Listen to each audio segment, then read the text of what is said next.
de ce jour 30 juin 2023.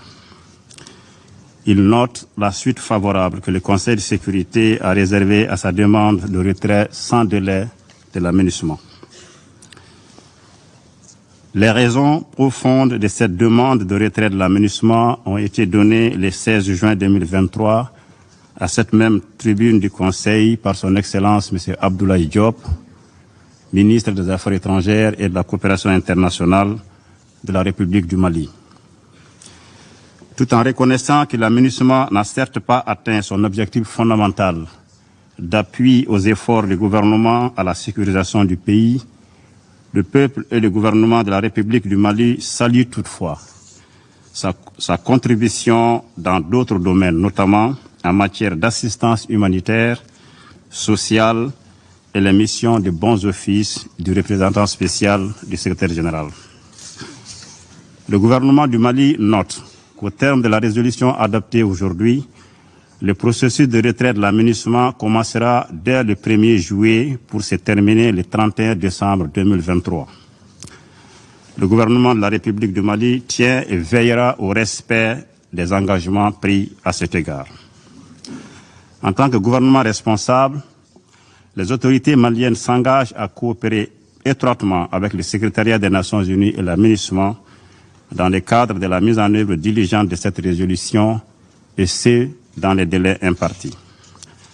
Dans cette dynamique, le Mali, conformément à sa responsabilité de pays hôte, poursuivra les mesures prises en vue d'assurer la sûreté et la sécurité du personnel, des locaux, installations et biens de la MINUSMA jusqu'au départ à date convenue de la mission.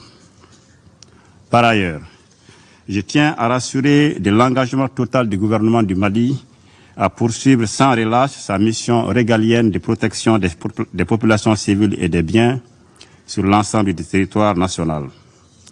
À cet égard, le gouvernement regrette que le Conseil continue de considérer la situation au Mali comme une menace à la paix et à la sécurité internationale, en dépit des résultats tangibles enregistrés, d'une part sur le terrain par les forces armées maliennes, notamment grâce au renforcement des capacités et à l'équipement de l'outil de défense, et d'autre part, concernant le retour à l'ordre constitutionnel apaisé et sécurisé, cher à son Excellence le colonel Assimi Goïta, président de la transition, chef de l'État, et comme vous le savez, l'organisation réussie le 18 juin 2023 du référendum constitutionnel s'inscrit dans cette dynamique.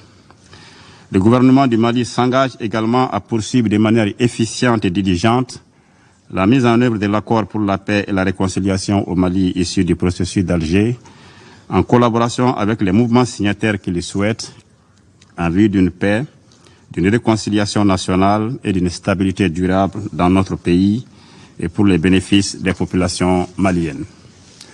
Avant de terminer, je souhaite remercier au nom du peuple et du gouvernement du Mali le secrétaire général des Nations Unies pour son engagement en faveur de la paix au Mali. Je remercie également l'ensemble des pays contributeurs de troupes, de police et de personnel civil de la MINUSMA pendant ces 10 dernières années pour leurs efforts et parfois les sacrifices ultimes consentis aux côtés de leurs frères d'armes maliens dans la recherche de la paix au Mali.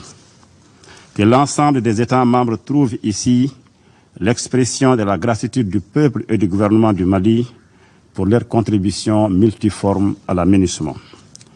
La République du Mali reste disposée à coopérer avec l'ensemble des partenaires qui le souhaitent, dans le respect des principes clés de l'action publique au Mali.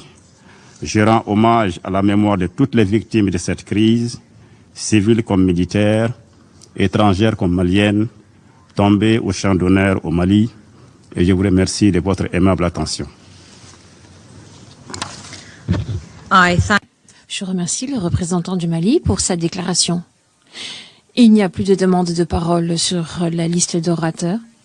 Avant de lever la séance, étant donné que il s'agit de la toute dernière séance du Conseil en ce mois de juin, j'aimerais exprimer les remerciements de la part de la délégation des Émirats arabes unis aux membres du Conseil et à son secrétariat pour le soutien à notre endroit. Nous avons eu beaucoup de travail ce mois-ci, mais nous sommes parvenus à des consensus eu égard à un grand nombre de questions et grâce à votre soutien et à vos contributions positives, y compris à ceux du secrétariat, de l'équipe de soutien, des services de conférence, des interprètes qui remercient la présidente et les membres du conseil, des traducteurs et de tous ceux qui nous ont prêté main forte. Eh bien, nos travaux ont été couronnés de succès. Nous en arrivons au terme de notre présidence et j'aimerais souhaiter bonne chance à la présidence entrante, à savoir le Royaume-Uni, pour la présidence du mois de juillet. La séance est levée.